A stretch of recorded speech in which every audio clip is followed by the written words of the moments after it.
నమ్మకం ఏంటంటే అందరినీ కొనుగోలు కేంద్రాన్ని ఉపయోగించుకోవాలి. దళారుల చేతులకు పోకండి.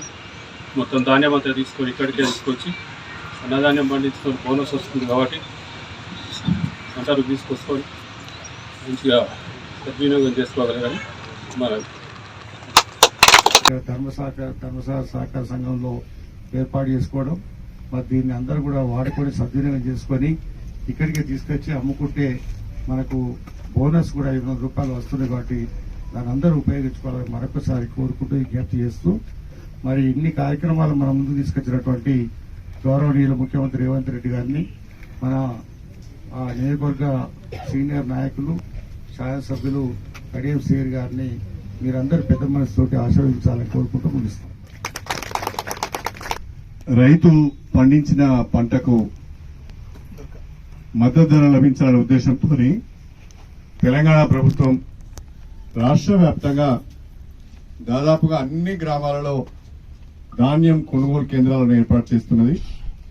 కొన్ని పిఎస్సిఎస్ల ద్వారా, కొన్ని ఓడిసిఎంల ద్వారా, కొన్ని ఐకేపీల ద్వారా ప్రతి గ్రామంలో, ప్రతి పల్లెలో, ప్రతి తండలో కూడా అడిగిన ప్రతి చోట ధాన్యం కొనుగోలు కేంద్రాలను ఏర్పాటు చేస్తున్నది. అందులో భాగంగా ఈరోజు మన పిఎస్సిఎస్ ధర్మసాగర్ వారి ఆధ్వర్యంలో ధర్మసాగర్ మండల కేంద్రంలో ధాన్యం కొనుగోలు కేంద్రాన్ని ప్రారంభించుకున్న సందర్భంగా ఈ సమావేశంలో పాల్గొంటున్న సోదరుడు Telangana state cooperative bank chairman, మన డిసిసిబి చైర్మన్ అయిన సోదరుడు రవీంద్రరావు గారు, అదేవిధంగా మన డిసిసిబి డైరెక్టర్, మన పిఎస్సిఎస్ ధర్మసాగర్ చైర్మన్ సోదరుడు రాజేశ్వరరెడ్డి గారు, వేదిక పైన పిఎస్సిఎస్ డైరెక్టర్లు, అదేవిధంగా మార్కెట్ కమిటీ డైరెక్టర్లు, అధికారులు, ఈ యొక్క కార్యక్రమంలో పాల్గొంటున్న రైతు సోదరులందరికీ, మిత్రులందరికీ, మీడియా మిత్రులకు, మా సోదరిమణులకు అందరికీ పేరు పేరున నా హృదయపూర్వకమైన నమస్కారాలు తెలియజేసుకుంటున్నాను.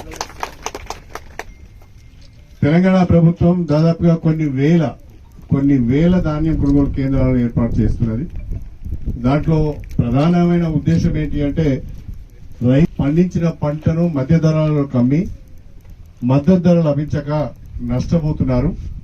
కాబట్టి రైతుకు అండగా మార్కెట్లో మనం నిలబెడితే కొనే వాళ్ళు కూడా మద్దతు ధర ఇచ్చి కొంటారు.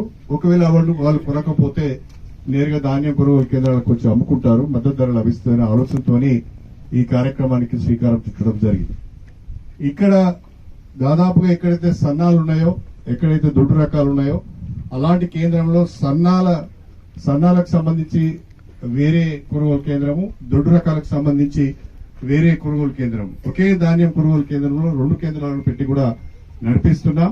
ఒకవేళ ఇక్కడ కూడా సన్నాలు ఎక్కువగా వస్తాయంటే సన్నాలకు కూడా వేరే కేంద్రం పెట్టండి, అది ఇది కలపకండి, జాగ్రత్తగా 2 కేంద్రాలు ఏర్పాటు చేసి రైతులకు ఇబ్బంది కలగకుండా కొనుగోలు చేయాలని చెప్పి నేను కోరుతున్నాను.